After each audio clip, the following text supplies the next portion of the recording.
Check this out. 1,977 years, 134 days, 16 hours, and 28 minutes ago, Jesus was asked, "What is the greatest commandment?" Jesus simply answered, "Love the Lord your God with all your heart, soul, and mind." The message says, love the Lord your God with all your passion, prayer, and intelligence. You see, our love for God must be sincere, not just by the words we speak, but also by engaging our souls. To truly love God, we must be passionate about Him, inside and out. The only way to follow this command is to make loving God our first priority. That means everything else takes a back seat. But there's more. Jesus also said the second greatest commandment is to love your neighbor as yourself, which also means love others as well as you love yourself. Love the unlovable, love the ones who don't deserve it, and love like you want to be loved. So the lesson is simply this: love God, love others. But the great thing is, if we make loving God our first priority, then loving others comes naturally.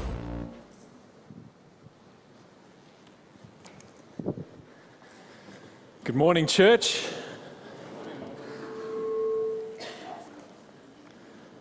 How are we doing this morning?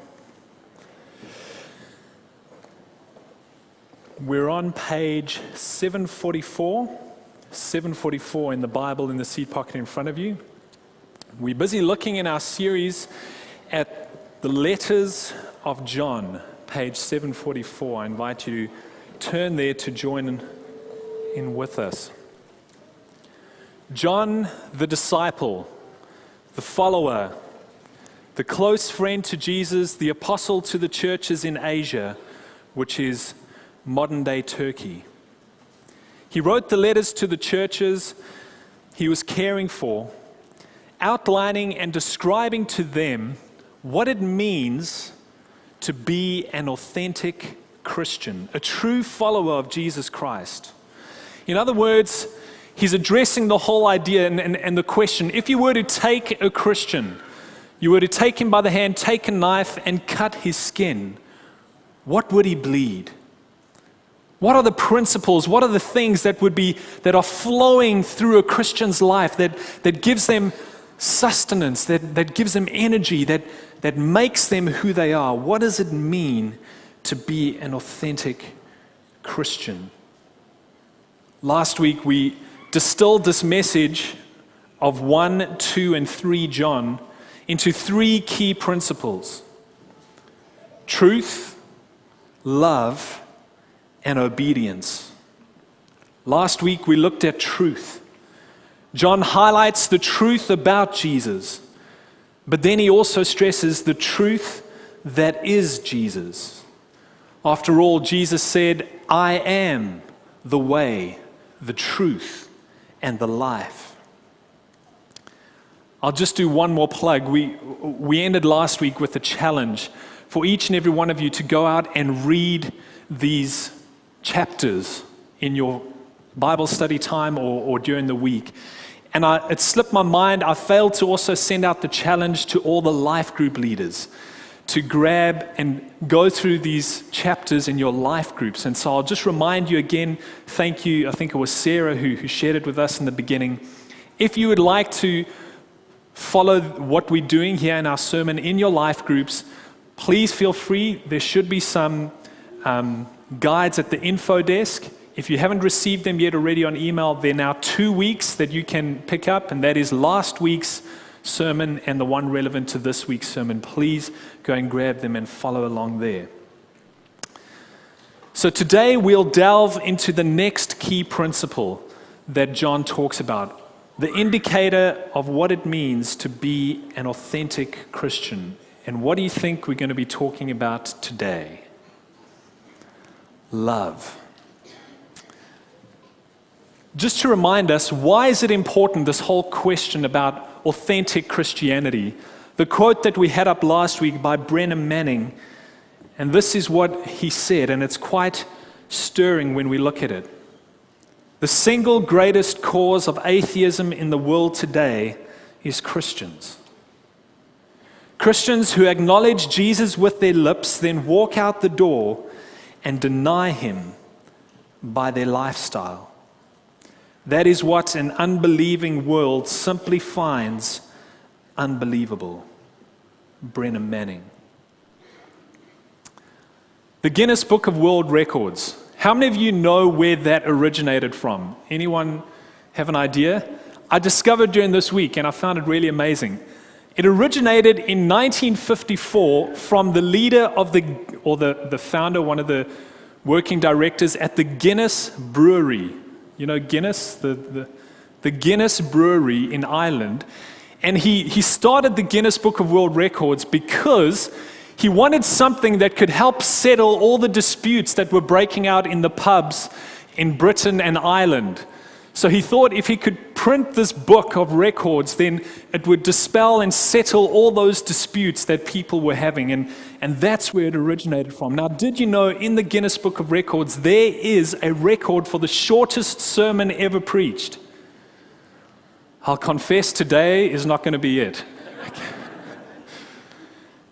The record for the shortest sermon ever preached is held by John Albrecht, an Episcopal priest in Michigan.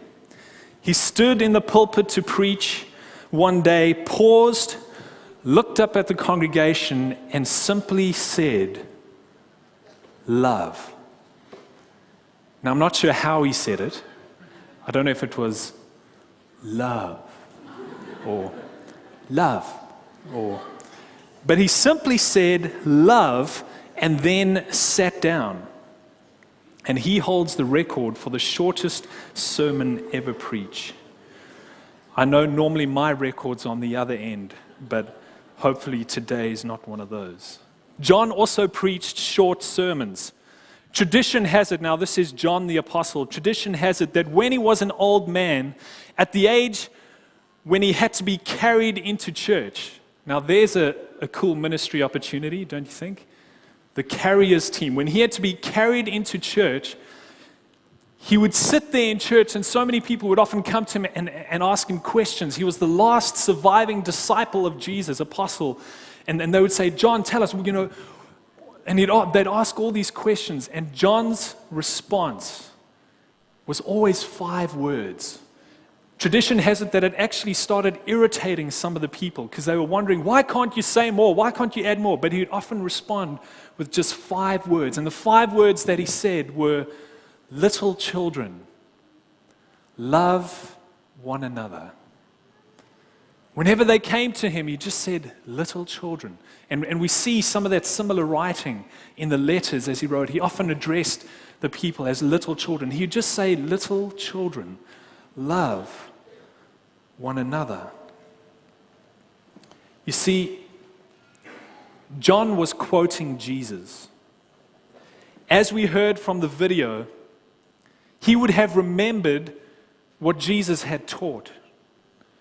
He would also have played back in his mind over and over again that fateful night when his leader, his mentor, his best friend was betrayed, illegally tried and then crucified.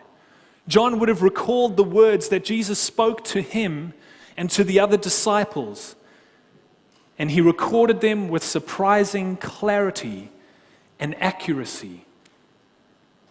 We know this and we can be confident of this because recent studies in psychology have actually affirmed that when something happens in our lives, a traumatic event, and it is connected with emotion, with love that we have for a person or with great regard that we have for a person, that those memories are often highlighted and remembered for a very long time in our lives.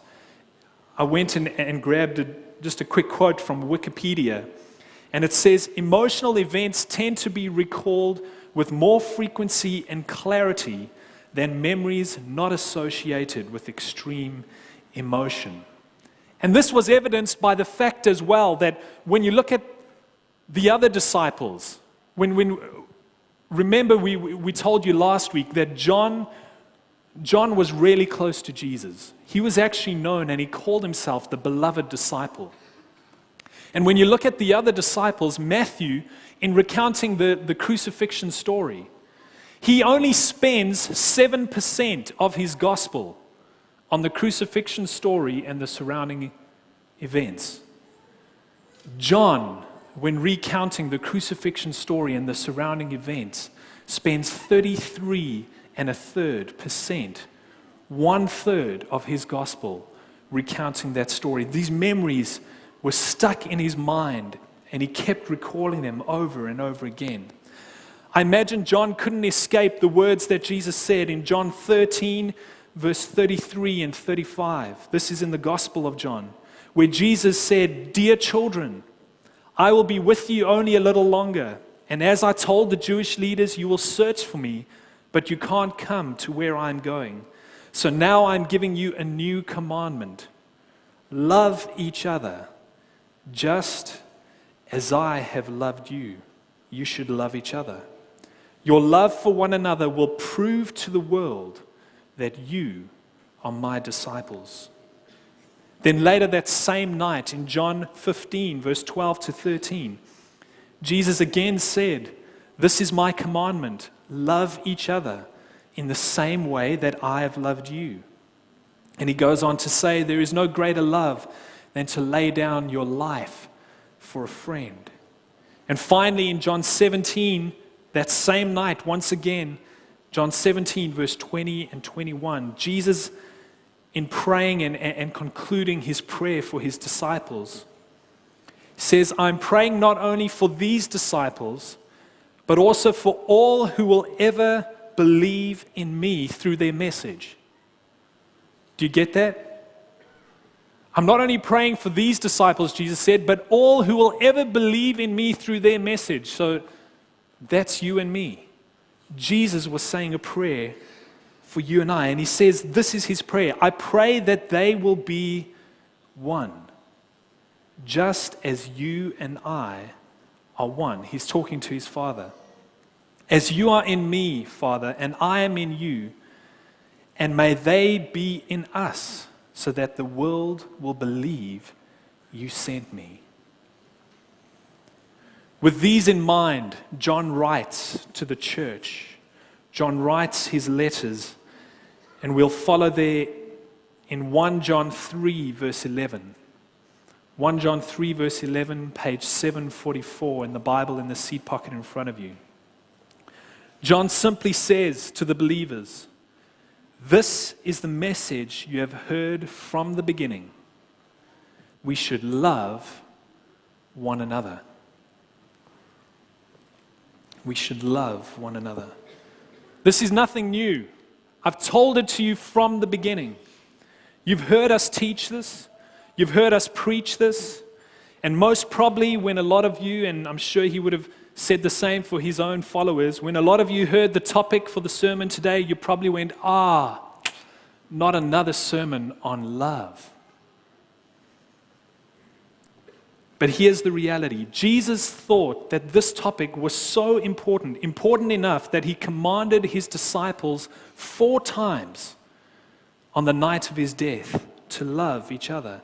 John thought it so important enough to keep reminding the early church over and over again. And Paul deemed it as important that when comparing faith, hope, and love, Paul says the greatest of these is love.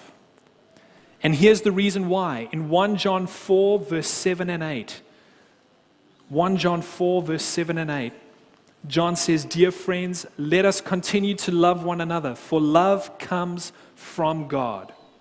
Anyone who loves is a child of God and knows God.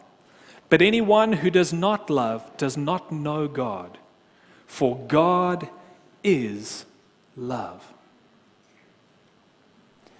You see, love for John was more than just an emotion.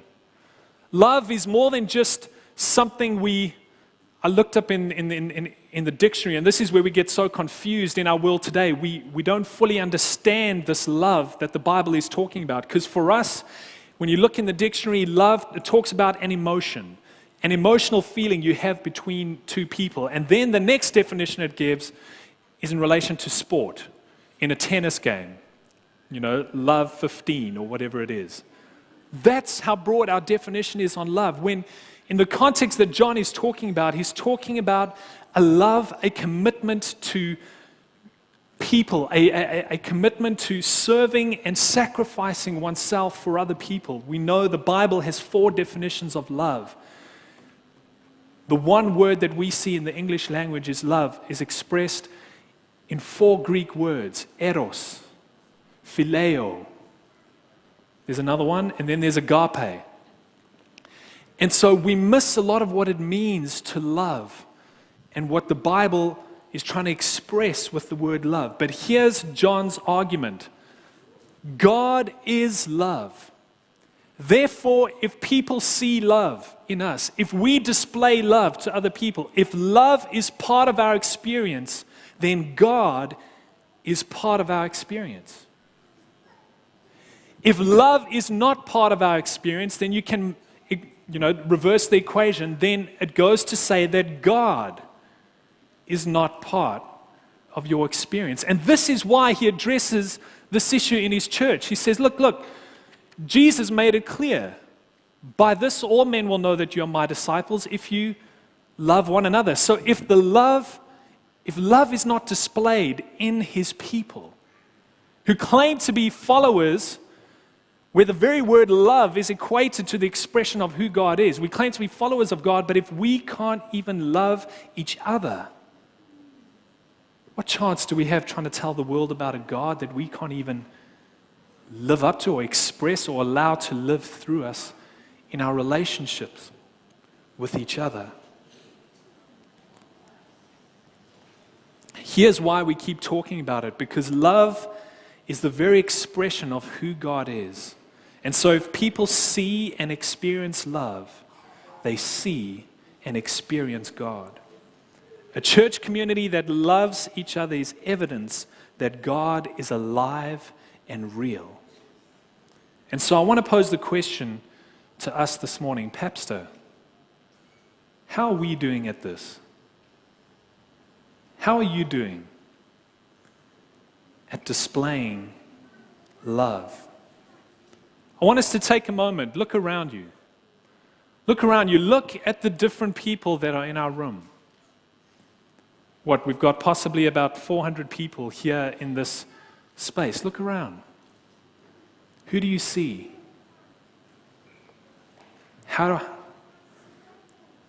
Is there someone in this room that maybe you need to forgive?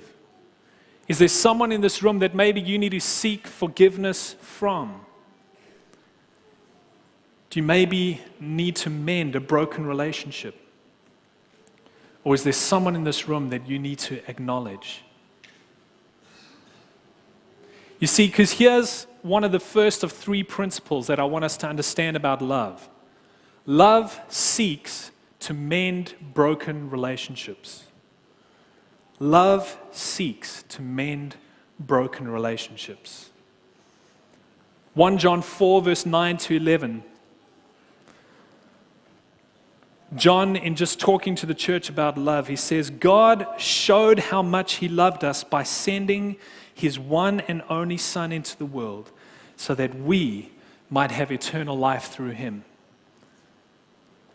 God wanted to mend the broken relationship with humanity.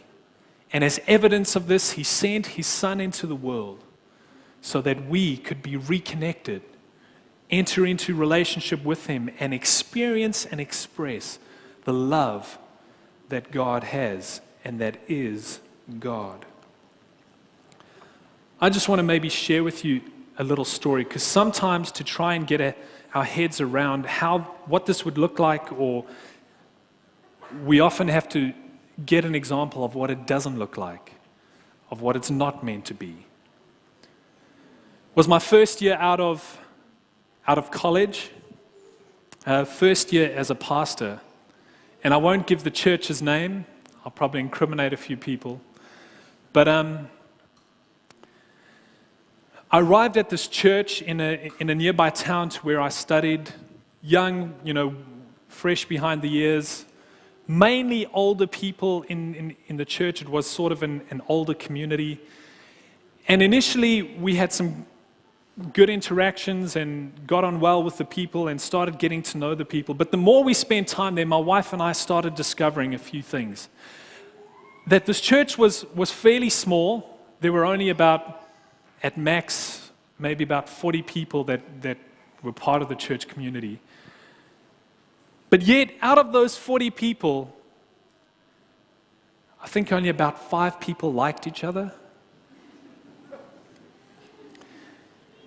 And this played out in so many different ways. I remember the first business meeting I had. I walked in a business meeting and I made the mistake. I asked the head elder, because I didn't know what I was doing, and I asked the head elder to sit next to me. What I didn't realize was that was actually where the church clerk was supposed to sit. And for some other reason, the church clerk didn't get on with the head elder. And the church clerk walked into the business meeting and immediately paused at the door and had a look at what was happening. I didn't know what was happening. Paused at the door, had a look, then went and sat down and started huffing and puffing and flipping through a folder.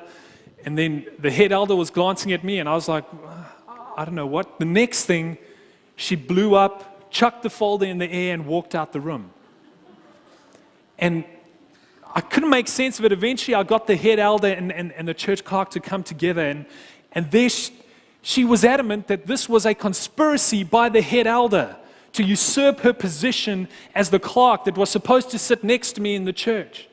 And I had no idea, and the head elder was pleading. He was saying, no, it's the pastor who asked me to sit here. And she couldn't get past the fact, and for months afterwards, she was adamant that this was a deliberate attempt by the head elder to undermine her position. They didn't trust each other. They didn't care for each other. And another example, this is right near the end of the year. We were planning a big celebration. This was the 50th Jubilee of the church's existence. We'd spent probably the last half of the year planning for this moment. The one lady who was spearheading this planning team, she didn't get on with the head deaconess. And when the day came, part of the experience where we were going to be celebrating the Lord's Supper, and the day came and the head deaconess arrived. She knew, and her role was to kind of, look after the communion bread, and she arrived on the day, and she couldn't find any of the communion bread. No one had asked her to make any, and she assumed it was under control. When she couldn't find any, she grabbed my wife. Where's Liz? Liz was her accomplice. She grabbed Liz, and they found some bread which they thought might serve as communion bread, and they started cutting it up. The lady who was organizing the whole thing arrived. To her horror, she realized they were busy cutting up the showbread, what was supposed to be, on the table as an ornament. And here they were busy cutting up the showbread, and there was a huge fiasco. The lady who'd planned the whole thing saw this once again as a deliberate attempt by the head deaconess to sabotage the whole jubilee that we had been planning as a church. And because of mistrust and a lack of love, she stormed out of there and she wasn't seen the whole weekend, and she had planned it. And I walked away thinking, what is this about? Is this really what God has called us to be? Can we go through the motions and the systems and sit with each other in church, but not even like each other, not even care for each other, mistrust each other's actions and intentions? Liz only got away because she was my wife. The head deaconess bore the brunt of everything. That I got phone calls from this family for the next month asking me to, get the head deaconess to step down and telling me everything she was doing and this and that. And it was, sadly, the reality is, I was only there for a year, and I heard recently that church is closed. That church no longer exists.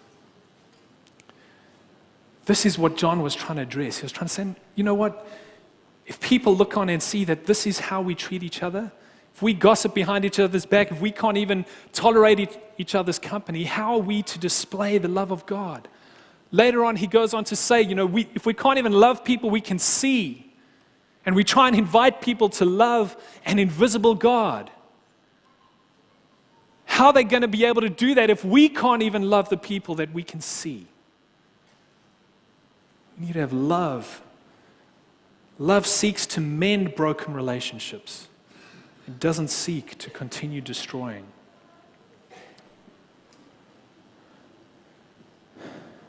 John 3:16, John continues.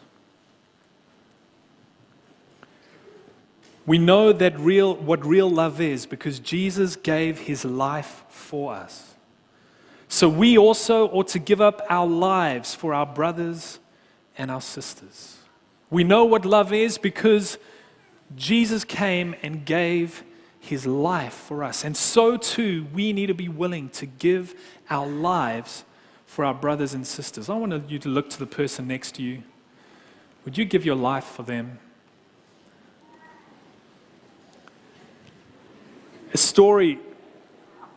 I heard a story, Dwight Nelson shared it one day.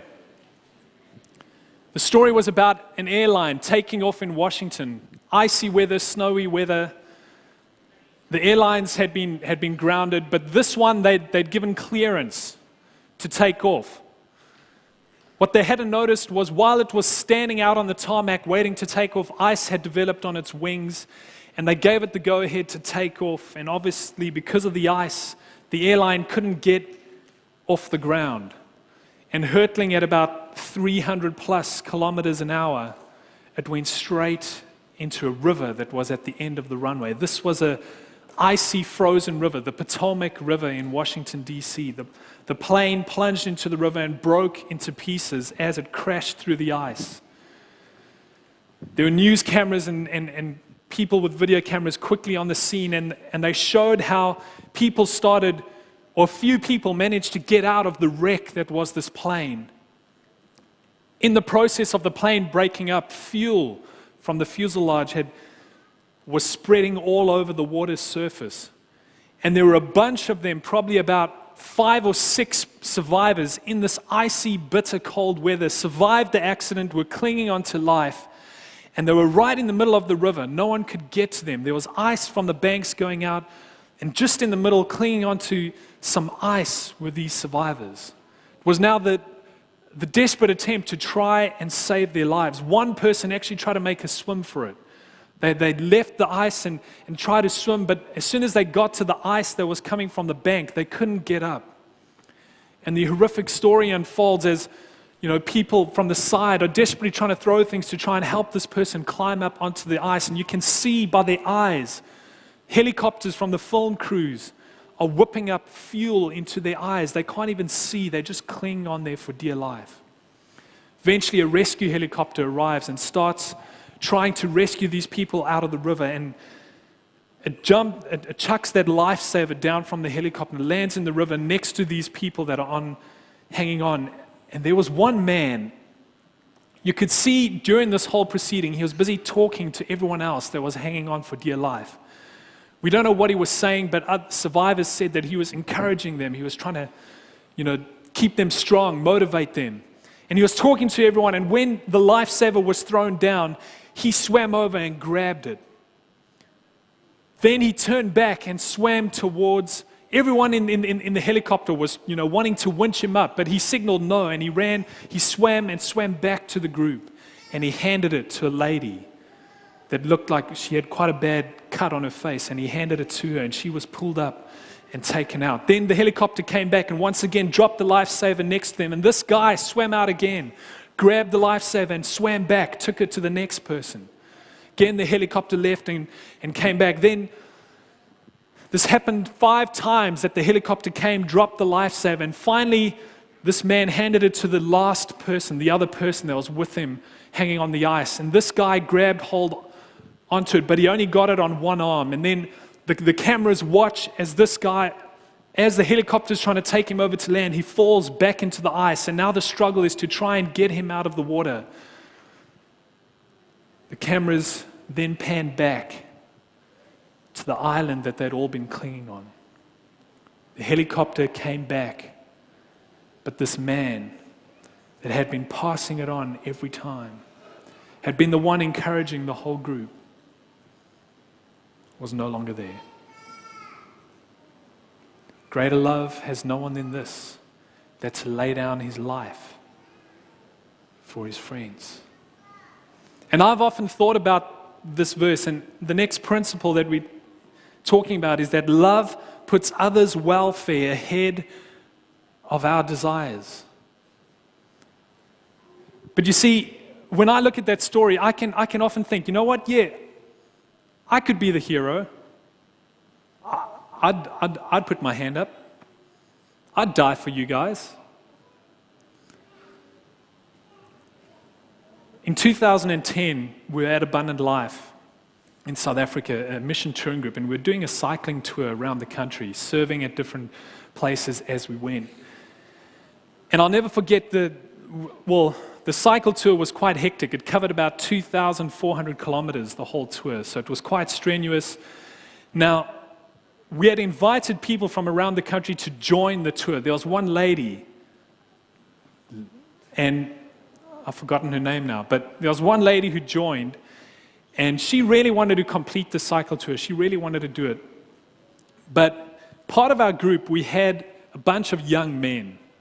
These guys were machines. They were phenomenal. They're like, man, I couldn't even get close to them. The one guy used to actually be a professional cyclist who, would race professionally and was kind of in Lance Armstrong's league. That's, or close to there.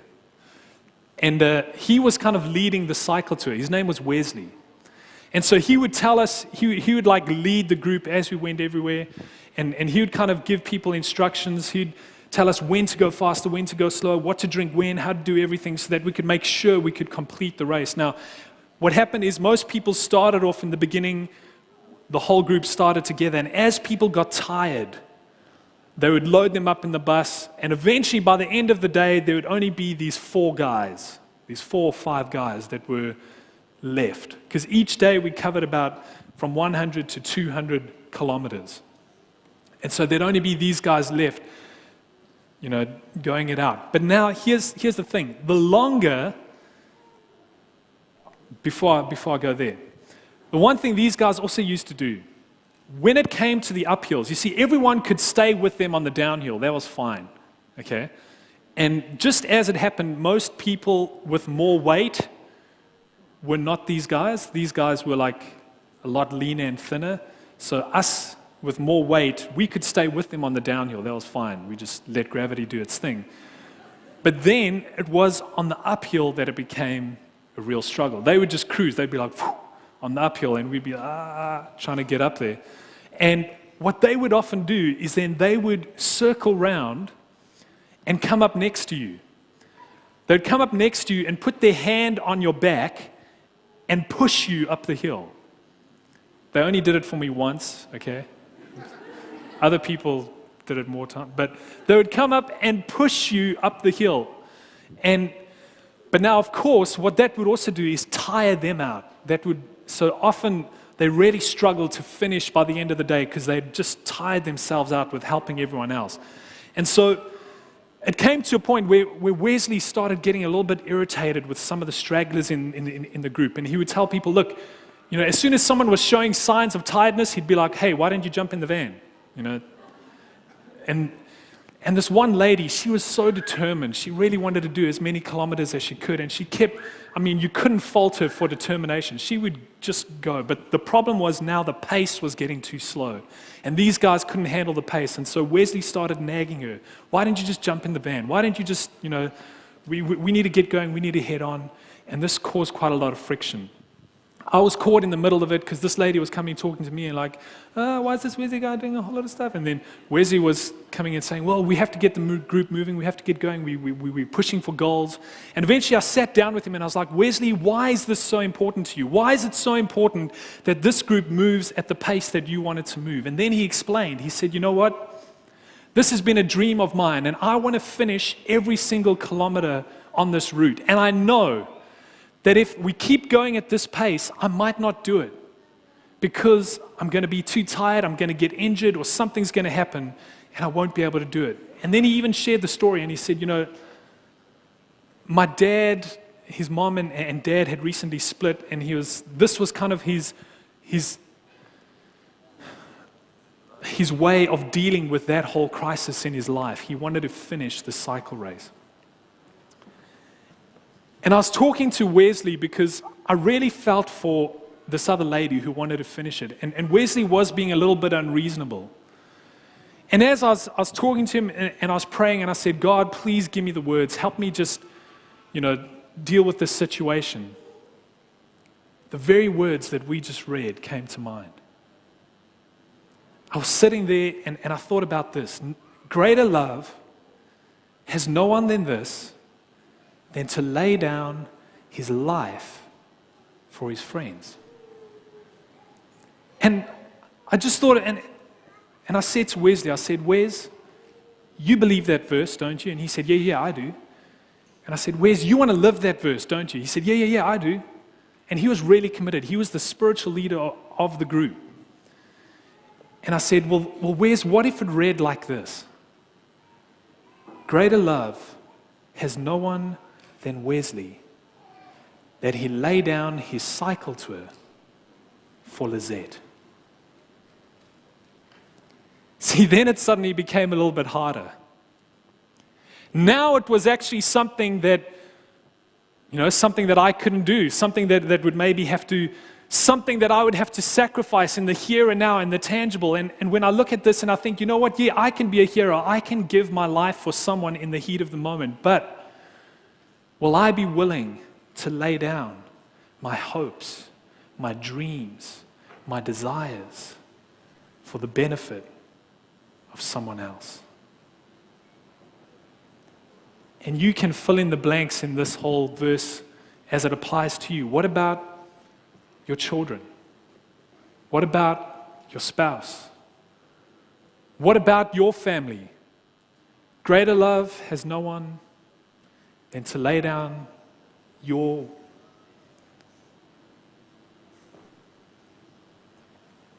love. Puts others' welfare ahead of your own desires. That is what Jesus did. He was willing to lay down eternity so that we could be reconciled to him. And that's what John says. Here's our example. You want to know how to do this? Look to Jesus.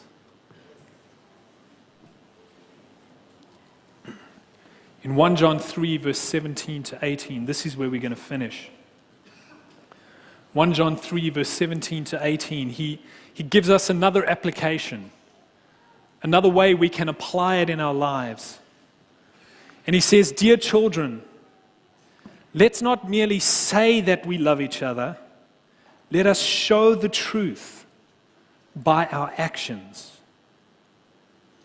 Let us show the truth by our actions. Our actions will show that we belong to the truth. So we will be confident when we stand before God. The principle here is love is a verb. Love is an action. Just to help us understand this and how this fits into our context, I'll share another story. How many of you have heard of the program Undercover Millionaire?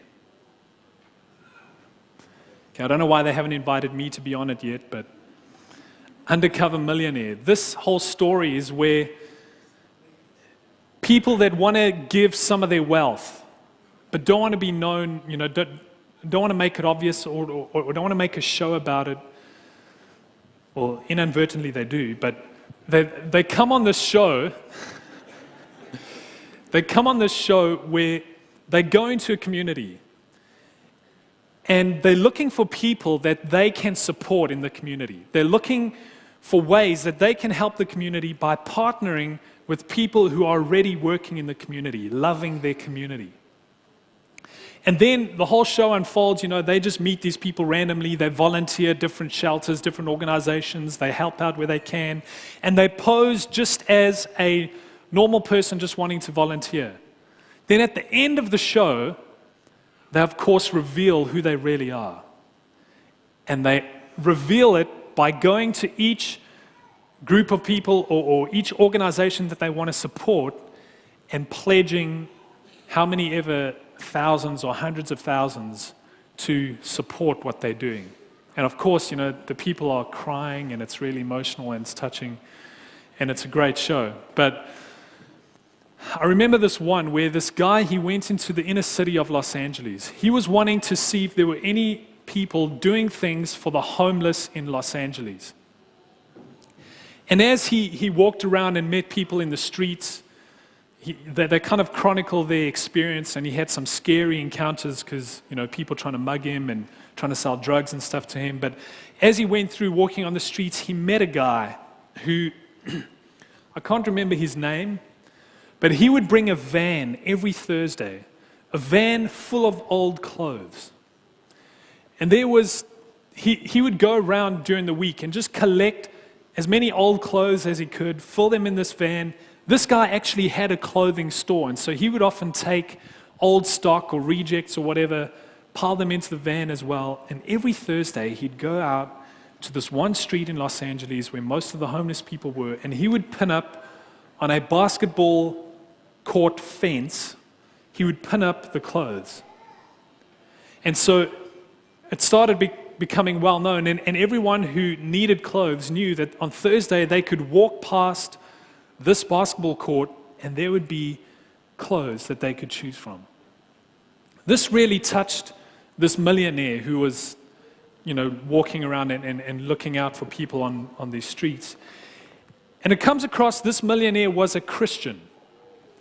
And he really connected with this guy.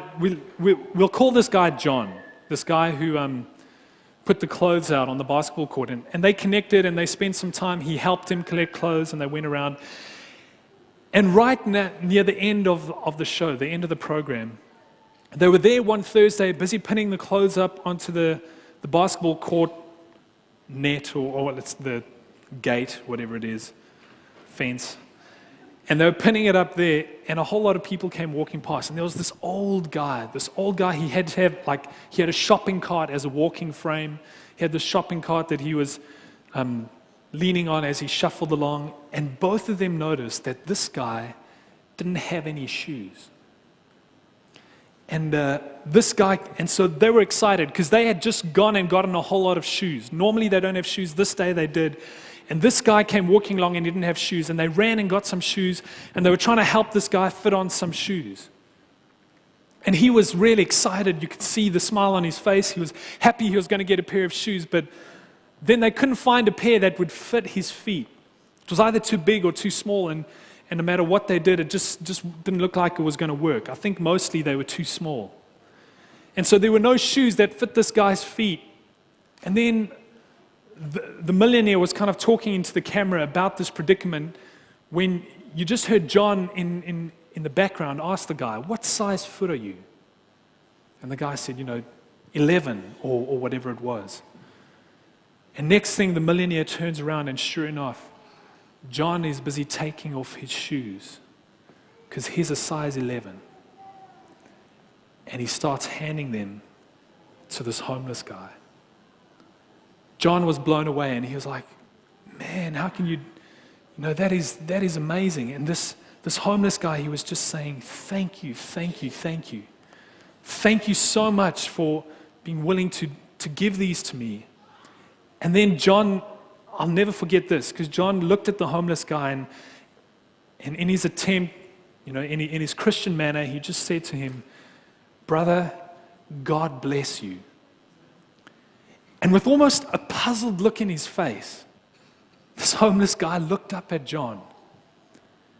He looked up at him and he said, "But he already has. By the actions of this man, he already has." And that's when it really hit home to me. Man, love is an action. Love is a verb. If we don't live it, and I really saw the truth of Jesus' statement, "By this all men will know that you are my disciples," is if you have love for one another. When the guy tried to say, "Hey man, God bless you," you know what? He already has. I'm wearing shoes that someone out of love was willing to give. God has blessed. And so this is the plea. This is what John was trying to share with his churches. Authentic Christianity, We need love. And of course, as he's already expressed, that love comes from one source. And that's God. Because God is love.